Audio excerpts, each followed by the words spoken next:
Welcome to the Going North podcast, where you will be informed, encouraged, and empowered to embrace your dreams and advance in life through authorship.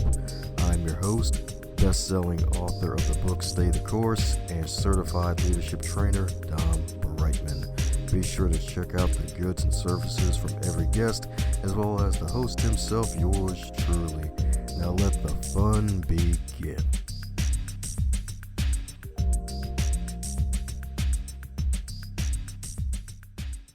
And today on the Going North podcast, we're bringing some fabulous humans from across the globe. Today's no different because we got a treat for you, folks. We got one of them wonderful treats, and it's not a doggy treat either. It's 10 times better than that. Hell, probably 1,000 times better than that. Because my goodness, the first for this show, a professional ballroom dancer, folks, a professional ballroom dancer who is a choreographer by day and a curly-haired neurotic writer by night. Go figure. She's an actor, traveler, photographer, and lover of gothic horror, and a dog mom. So woof. She lives in the wilds of New Hampshire with a partner on and off the dance floor, as well as a prolific writer with wonderful novels that include the critically acclaimed Beautiful, Frightening, and Silent, as well as the historical gothic novel From Daylight to Madness. And the beautiful thing about it is that's not even all of it, because this fabulous lady right here has got another book that comes out in November as well. So she's definitely cranking out the content. So let's give it up for the Jag herself, Miss Jennifer Ann Gordon. How you feeling today, Jen? I am feeling good, Dom. I really am. You know, it's a lovely, cloudy, rainy day here in New England. Uh, so I'm feeling good. I'm feeling good. I'm glad to be here. I'm glad to be on your show. And yeah, I'm glad we're not on video because I am having a bad hair day. Yeah, that's right. Bad hair day equals baseball caps, which is freaking awesome.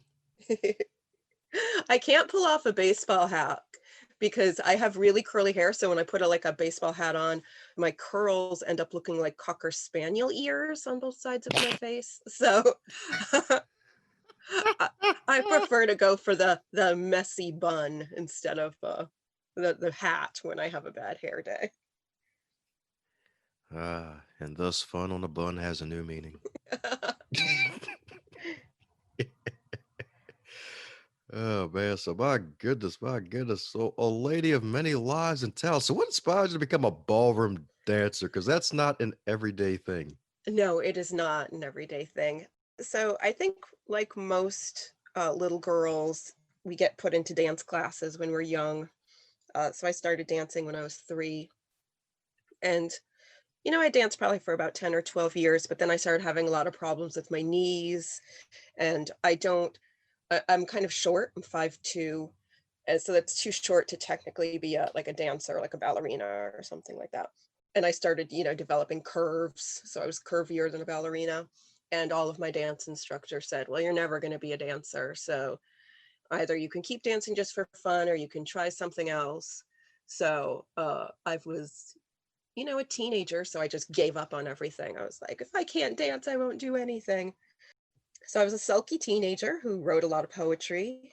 Then I went to college for acting, and I did professional theater for several years before moving to the Midwest.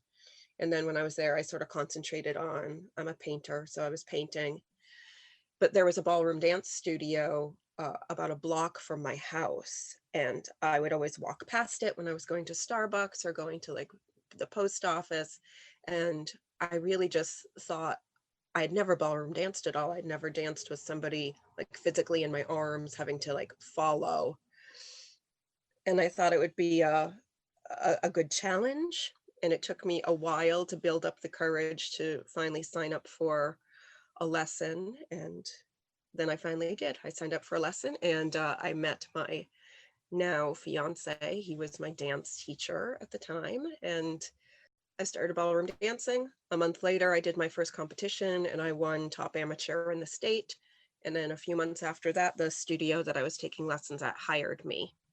And the rest is history. Woohoo! There you Yeah. go. Top of the Yeah. state, baby. Top of the state. Top of the state. So yeah, so after that, like we went on and we competed professionally, which is not as fun as it sounds because it really takes some of the joy of dance away from it because it's all about being perfect instead of being having it be an expression of art. So after competing for a few years, my partner Roman and I just focused on performing rather than competing. So we've performed all over the country. We've performed in New York City and at like the New Orleans Fringe Festival, and we've performed in Philadelphia and Boston and all over the Midwest. So we did that. So, and then we taught dancing, even up here in New Hampshire. We were full-time ballroom dance instructors until October 1st, actually, when our studio had to shut down permanently because of COVID. So Womp that's the womp. bummer of it all. But it's just a pause. We'll get back to normal probably someday. That's right. It's a bear pause. It That's right. In this case, it's a dog pause. is a dog paws. I have a tattoo of a dog paw, actually. Meow. Alrighty. That's what I'm talking about, indeed. That's what I'm talking about, indeed. Well, turning that pain into power. It's like, you'll never be a dancer. Well, forget you. I'm going to be a ballroom dancer. I know.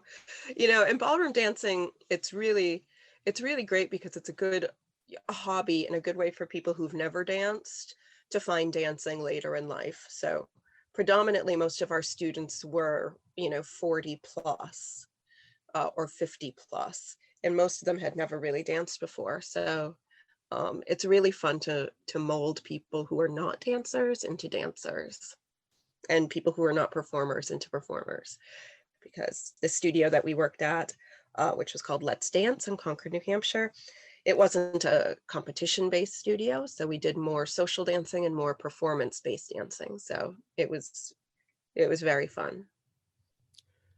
Ah, yeah. That's right. Making sugar daddies and cougars more powerful. That's right. Tell me stop.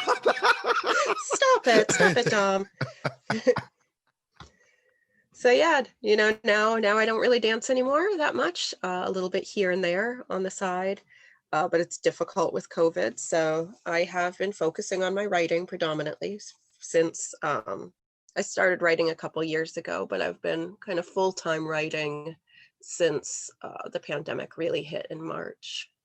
So there are good things that come out of it. Oh, yeah. You can say that again. You can say that again. It's like March, COVID hit. It's like, all right, now you have to march into the land of creativity. I know. What's funny is my debut novel, Beautiful, Frightening, and Silent, came out at the very, very end of February. And I was so excited. I thought I was going to like do book signings and, do readings at bookstores and libraries. And I had like all these grand plans. And then, a week and a half later, my state shut down completely and the whole country shut down pretty much. So my book launched and I've pretty much had to do everything else like kind of online since then, like everybody else. So it's a brave new world for how to promote yourself as an author, as an artist. But I've been having fun with it, and Beautiful, Frightening, and Silent has done very well. It's actually a finalist in the top 5 for the Kindle Awards for the horror section right now. So I find out Sunday if I become the winner or if I'm just going to remain a finalist. Being a finalist is wonderful because top 5 of anything is great, especially for your debut novel. That's right. So someone was the thumb of the whole five. That's what I'm talking about.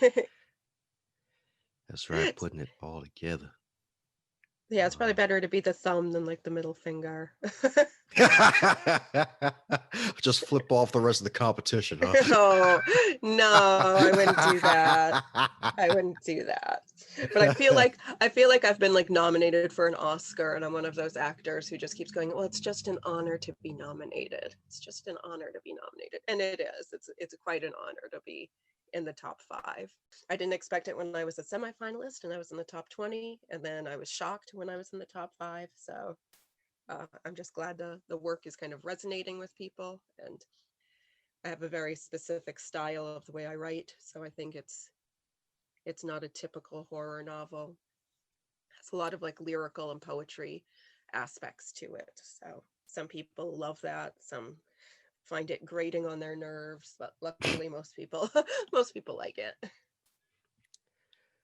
Ah, well, that's good indeed. That's good indeed, especially adding a poetry aspect because I'm pretty sure like that's something that's really needed to the different genres that are out there. Because feel like heck, it's probably not only needed, but not only for both parties, like the reader and the writer. Because if I'm not mistaken, this is therapeutic for you, right? Oh yeah, gosh, it definitely is. And I think most writers find some sort of therapy in what they write.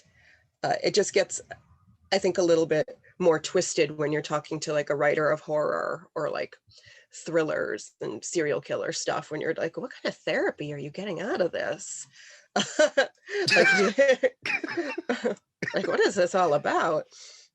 But for me, for Beautiful, Frightening, and Silent, and even my second book, From Daylight to Madness, both deal with mental illness issues.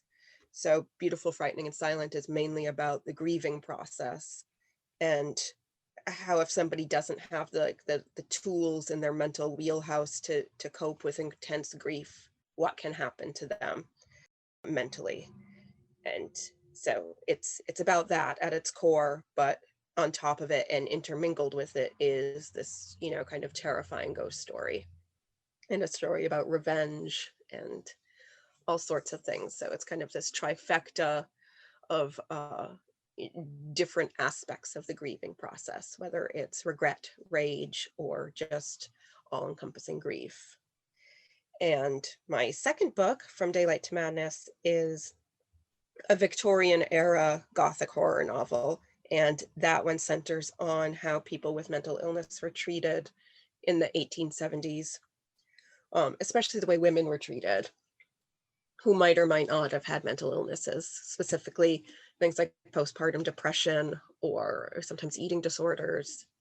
And again, it kind of takes place in the backdrop of this like creepy, possibly haunted, quote unquote hotel, which is really an asylum. So, Yeah. And it's great that you took that route with mental health because that is so darn needed nowadays. So it's like my goodness. So what inspired you to take that route? Was it from just the fact that that's such a major topic that everyone's going through nowadays? Was it from personal experience?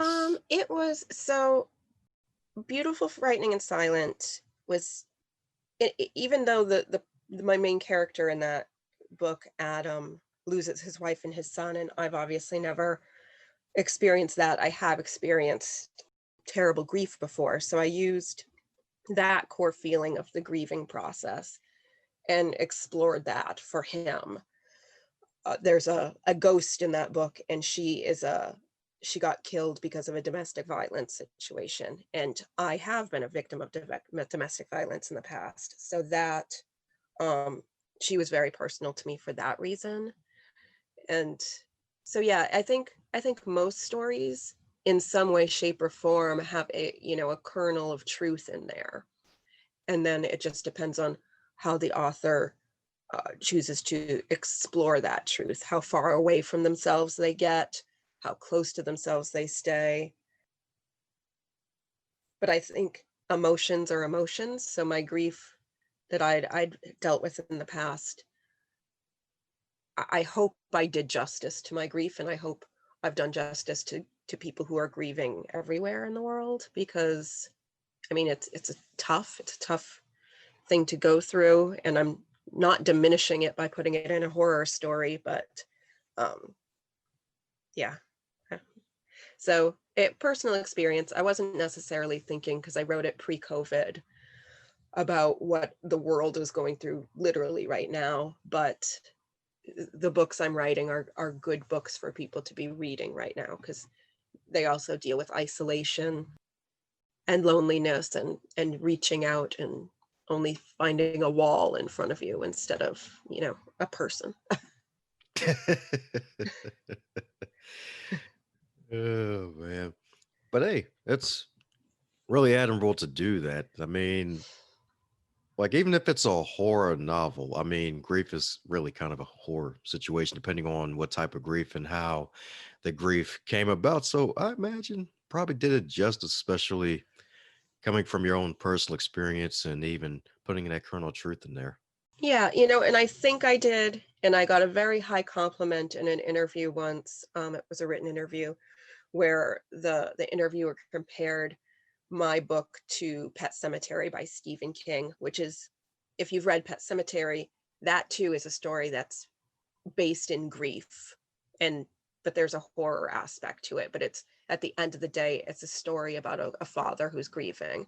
So I thought that was a huge compliment that somebody actually had tied my book in their head to anything by Stephen King, because I personally didn't in my head think about Pet Cemetery at all. So it was a huge compliment. So that's when I thought, okay, maybe I think I've done it right. I've done it. I've done it in the way that I wanted to, if it's invoking these kind of emotions in people. That's right, especially since Stephen King's one of your favorites, right? He definitely is. I think there, if there wasn't a Stephen King, the horror genre wouldn't exist the way it does right now. Because before Stephen King, there wasn't a horror section in a bookstore or a library. There were horror novels, but they were just right there with the regular fiction. So people who were interested in horror had to like really search it out, and it was harder to find. Stephen King put it on the map for all of us. So he is, um, you know, a, the pioneer for being a best-selling author of dark fiction. So he is one of my favorites. Um, Shirley Jackson is one of my favorites. I have a lot of contemporary favorites that I really like. Paul Tremblay, Wendy Webb, Carol Goodman, a lot of the people who write kind of speculative fiction or just darker gothic fiction. I read a lot, so I I have a lot of favorites. Ah, there we go. A fruit's basket of horror. and, and I don't just read horror. I really do read everything. But my favorite is horror and gothic fiction, or like literary fiction. I like too a lot. When it's more based about what who the characters are than what the characters are doing. I would rather read a book that's light on plot and heavy on character development than like kind of an action book, or I guess like an actiony book, suspense or something, or action adventure. That's what I'm thinking. I don't really like that. I do like suspense, but I don't like just when things are just happening and people are just running and there's explosions. And you read like 60 pages of it and you're like, wait a minute, who is he running from again? Why is he running? Why is there an explosion? Yeah, exactly. It's like, just start running. It's like, why is everybody running to? We'll figure it out when we get to the We'll end. figure it out. Seriously. And I'm not saying that's not a valid way to write, because there's been plenty of times that I'm writing something and I'm like, I have no idea what I'm writing. I'll figure it out at the end. I'll Yep. make it make sense on a further draft. Right now, the book I have coming out in November, I'm very excited about, because it's the sequel to my second book, but it's all about one of the other characters that was kind of mysterious in the first book, and you don't really know what his deal is mentally in the first book. You're like, either he's wonderfully romantic or completely insane. Because I've had people read it and they're like, oh, I'm like kind of in love with him, but is there something wrong with him? I'm like, well, he is living in a mental institution, so I'm just going to say that's a clue. So I got to explore uh, his mental state in my third book.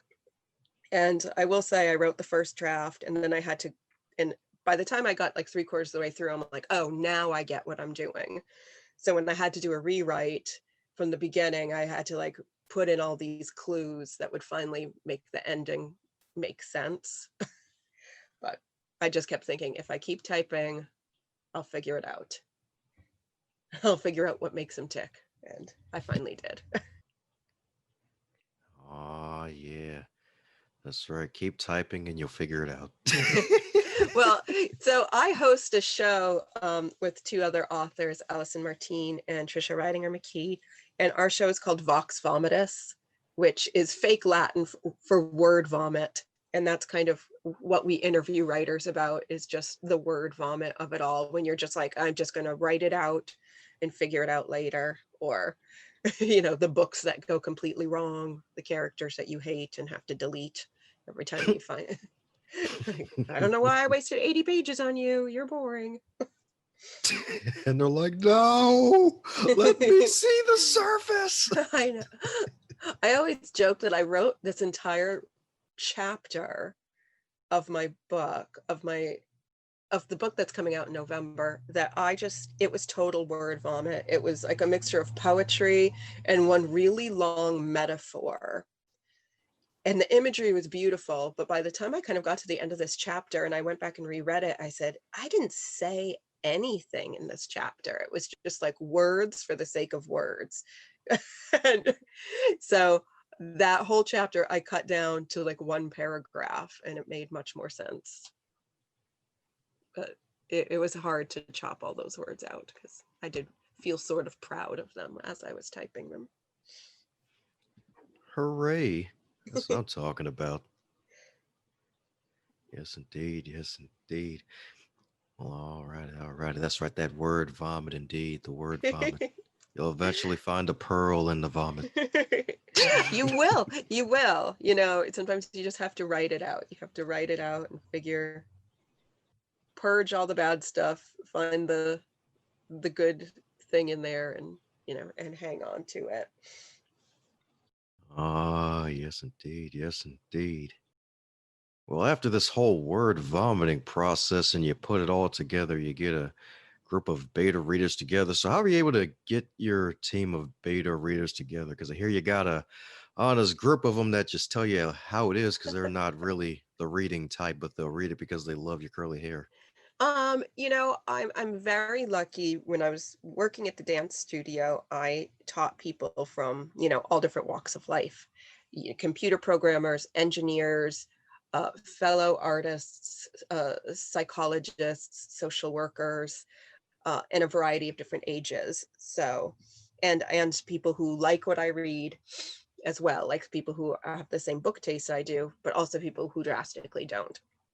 So I kind of mined a little group from my former students, and I have some people now who are like in the writing community who beta read as well. And my fiance beta reads, and he's honest, because he'll read it and just be like, this doesn't make any sense at all. And I'm like, oh, right. So it's always good to have people who love you, so they'll say it nicely, like, you're not making any sense here. And then, like, the best part is when they say things like, they'll latch onto a character that I would think was just a throwaway character. This happened in my book From Daylight to Madness. There is a very much a side character. Her name is Agnes, and she has like two scenes in the book, and both are kind of pivotal and creepy. And everybody who read that book just said, oh gosh, you need more Agnes. And I'm like, there's really no more room for Agnes in this book. But again, it was good that I wrote a sequel, because she got to have a bigger role in that book. But that was like my number one thing that I kept hearing from people, like, can more Agnes? More Agnes? I'm like, she's not that likable, guys, trust me. But like, I know her background. She's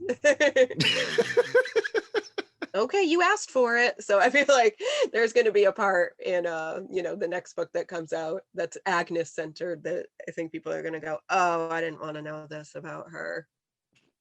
And I'm just going to say, like, blame my beta readers. They asked. Oh, yes, indeed. Yes, indeed. Isn't it kind of funny how that works though? It's like you're really focused on this one thing, and then you have this throwaway piece, like a throwaway character. It's like, oh, it'll be all right. And you said like the side character. Like they're not even Yeah. a side dish, they're just on the menu. And then the folks Yeah, like, oh, we love this person. I know. And it happens even to me, like when I'm writing, like I'll write some what I think is a throwaway detail. This happened especially in Beautiful, Frightening, and Silent. I wrote about a childhood memory that my main character had.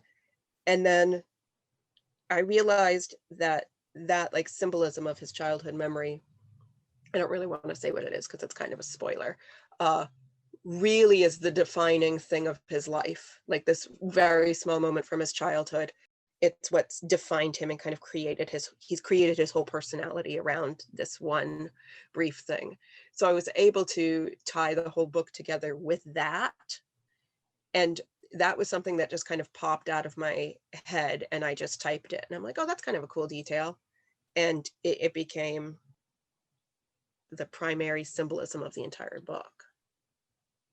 And I didn't know that going into it. So as you can tell, I don't plan out what I'm going to write. What they call that being a pantser and not a plotter. But meaning like I fly by the seat of my pants. So I usually know the beginning, the middle, and sometimes I know the end. And I just go with it. One of the few good times it's good to go with the flow. Yeah. Just try to let the characters tell their story. And I'll just type it out for them.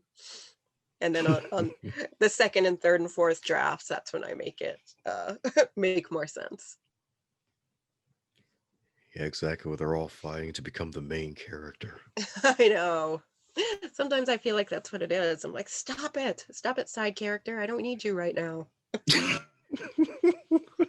But this is my story. I exist too. I know.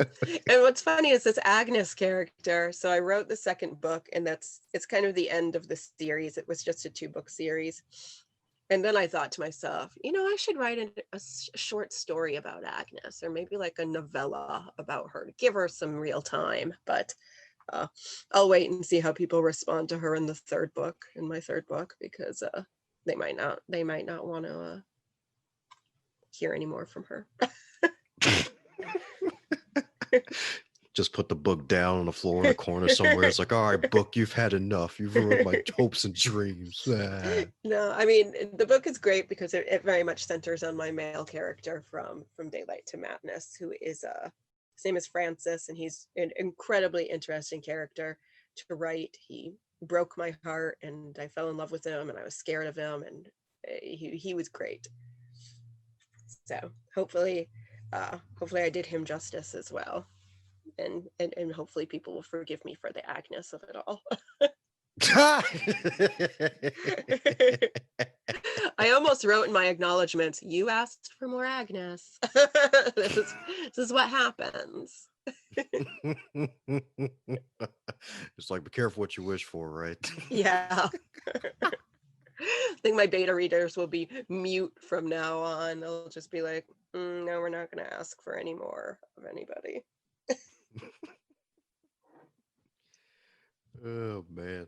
Well, speaking of asking, is there a question that you wish you'd be asked more often when you're being on the hot seat of or should I say the guest side of the game of the podcast Oh, game?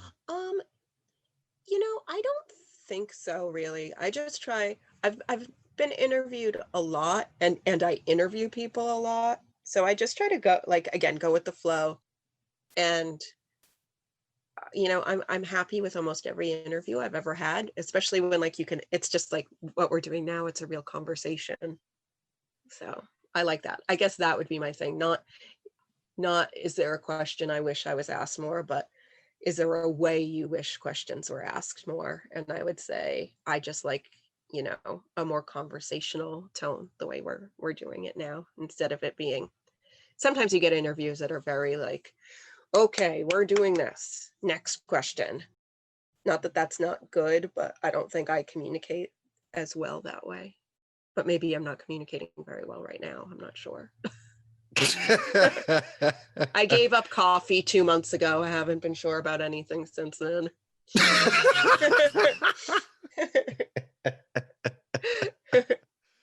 I'm guessing tea is a substitute or no?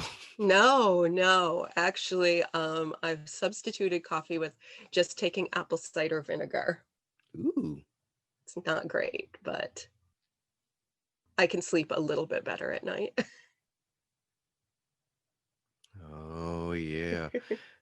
Oh yes, indeed. Yes, indeed. Because that's actually freaking awesome. Actually, because I'm not sure if it was a youth thing or what, but I've actually tried no coffee for a few months. So this was like a few years ago. I think I was like 2013 or something. They're like, yeah, coffee's bad for you.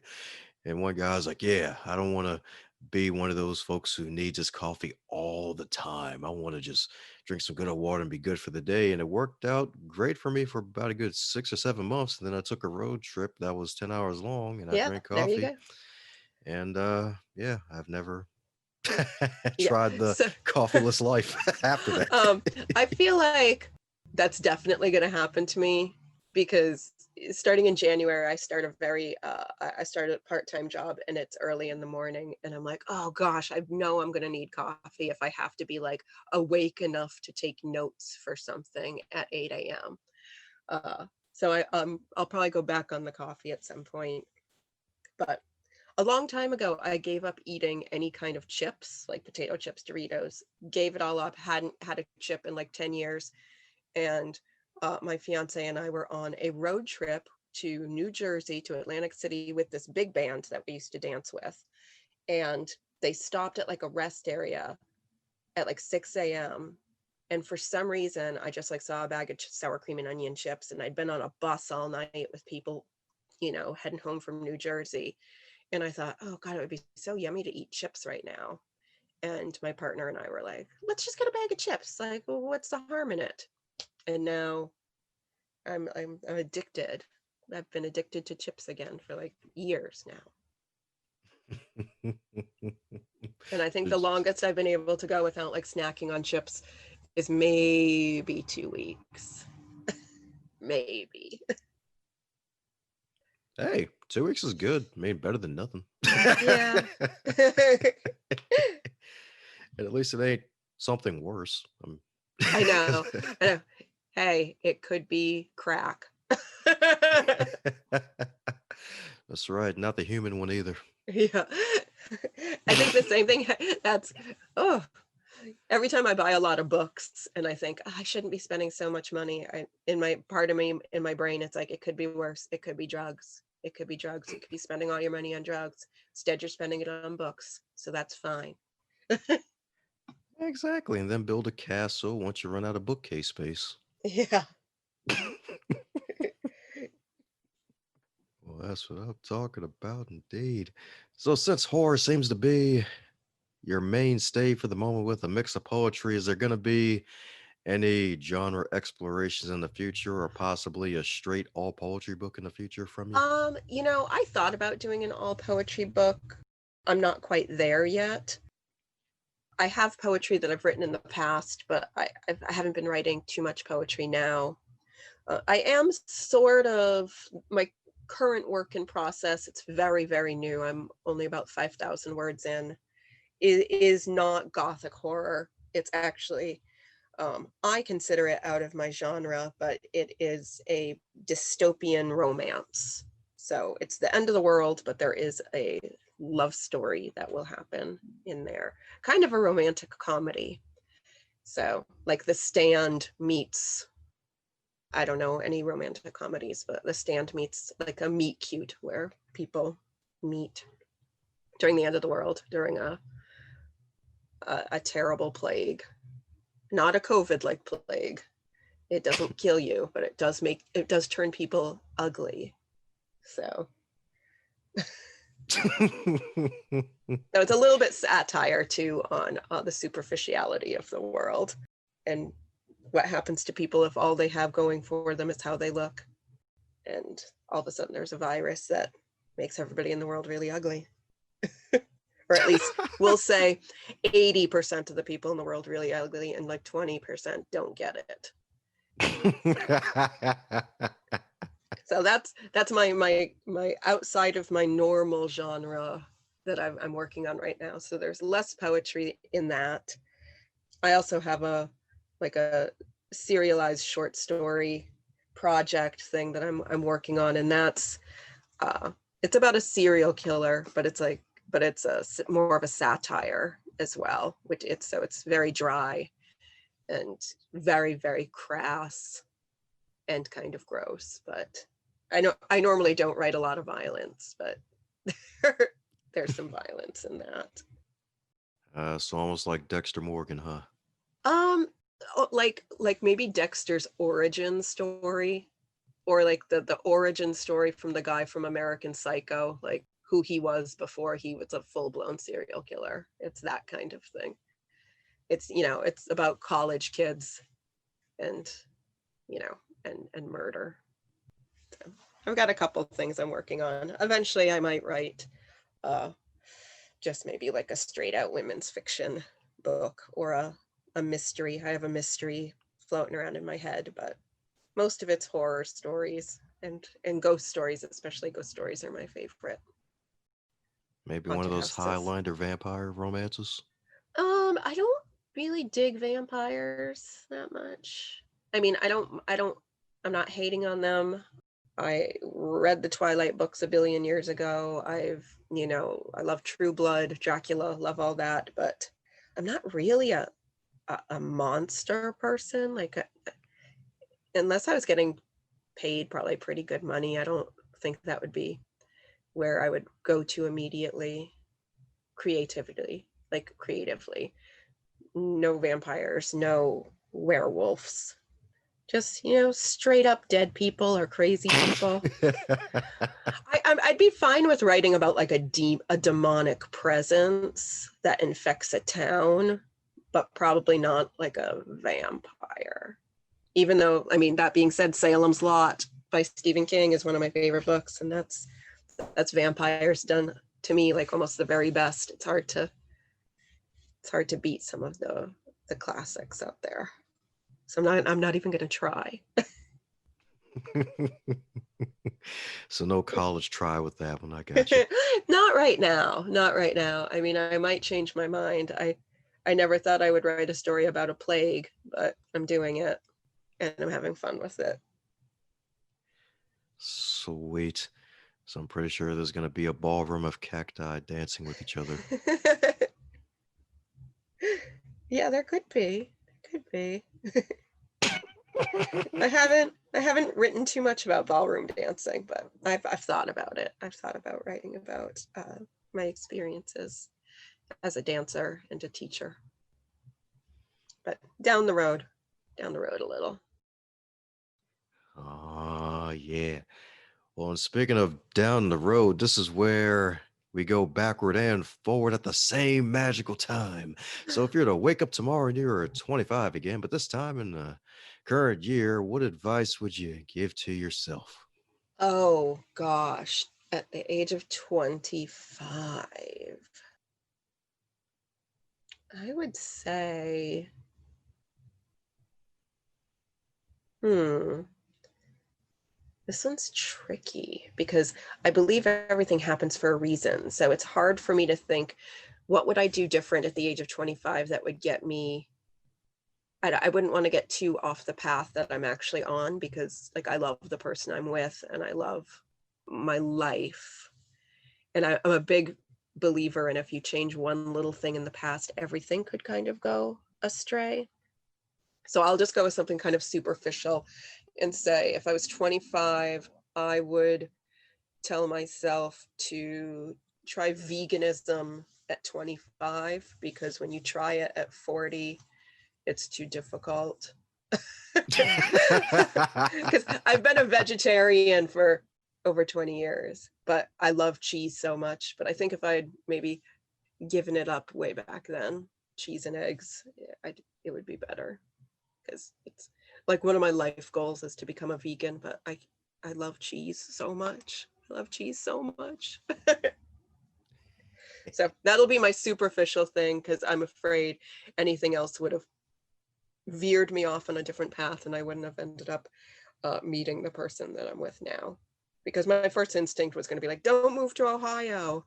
Uh, it was terrible, but that's where I met the person I'm with right now. So I would have had to still make a terrible mistake, a really bad mistake in my life to end up where I am now.